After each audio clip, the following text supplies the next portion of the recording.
क्रिकेटचं स्टेडियम आणि प्रेताच्या आधीच माणसं जाऊन बसू लागले आहे ना. श्रद्धांजलीच्या नावावर भाषणं देऊ राहिले आणि काही गर्दीचा फायदा घेऊन आपल्या पक्षाचा प्रचार करायला लागले. असाच एक भाजपचा नेता वरून बोलायला लागला त्यांच्याबद्दल.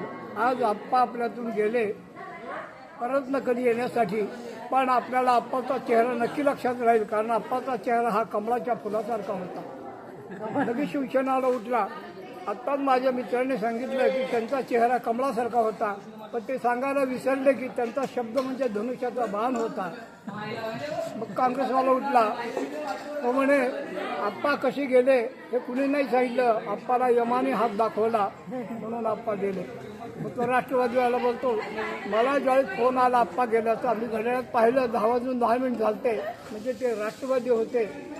पुन्हा मायावतीचा मग बाई आली, आप्पा किसी की लेन देन में नहीं थे, किसी को कुछ बोलते नहीं थे, हत्ती चलता है कुत्ते भुकते है, ऐसा उनका काम था. राज ठाकरे उठला त्यांच्या पक्षाचा. मग तो बोलला, अरे आपण कुठं आलो, आपलं भान ठेवायला पाहिजे, आपण स्मशानभूमीत आलेलो आहे आणि आप्पा गेले का माणसाला एक दिवस जावंच लागणार आहे. आणि पण ते कसे गेले इतकं बोलायची गरज आहे का? आता चेहरा राहिला का? आता शब्द राहिला का?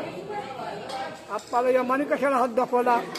आप्पाच्या हृदयाचं इंजन बंद पडलं, आप्पा गेले.